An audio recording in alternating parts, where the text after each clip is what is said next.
Welcome to A Year Without Fear, the podcast where we stop letting fear make our decisions and start building the creative lives we actually want.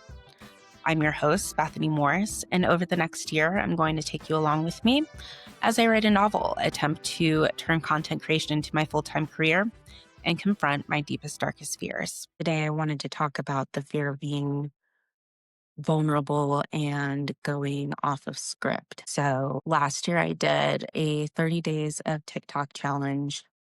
And for a lot of that, I wrote a script word for word and then read that script. And it felt safe, but it didn't feel authentic. So what I'm trying to say is for this podcast, and I'm hoping for the other podcasts moving forward, I'm going to focus on going off script and just kind of saying what's coming to me and hopefully, actually not hopefully, and know that it's reaching who it's meant to reach. So going off script has been something that's been really scary for me for a really long time, as far as I have been trying to make money independently, meaning outside of a day job. I think going off script means that you have to be a lot more vulnerable.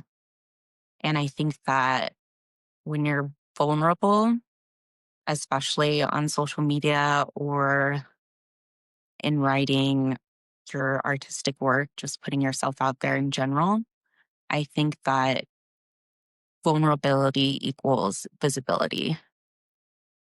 And I think that I personally am really afraid of visibility. I'm afraid of being seen. I'm afraid of being perceived.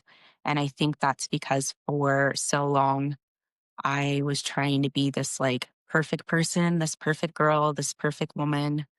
And I wasn't doing what I wanted to do. I was just trying to live up to someone else's expectations, specifically my family's expectation of who I should be and what success is.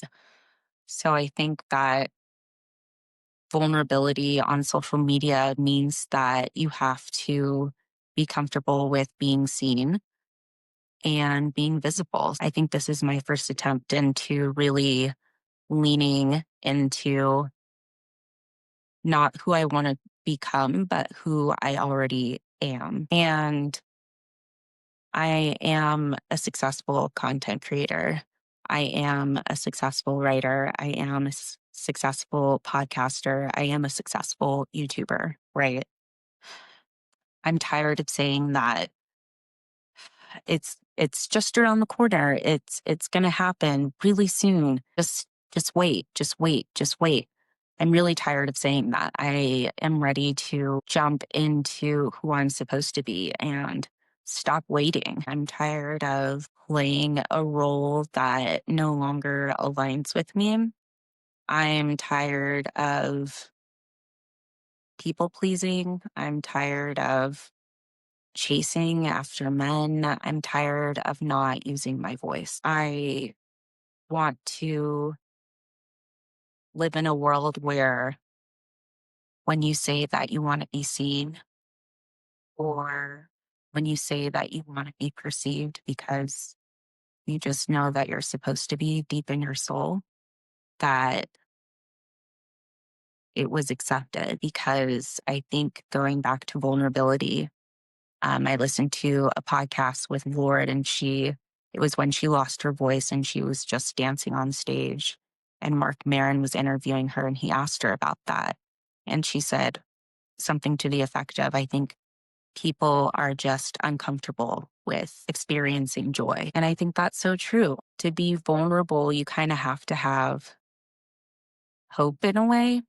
You kind of have to be naive, I guess. And you have to be naive in a world where people are going to judge you if you're not hardened, right? It's always like, go faster, go harder. It's never go softer, go with ease, go with flow, surrender. Because when we're visible, when we give ourselves an opportunity to go off of script, when we give ourselves the opportunity to be free, that's when the real magic happens.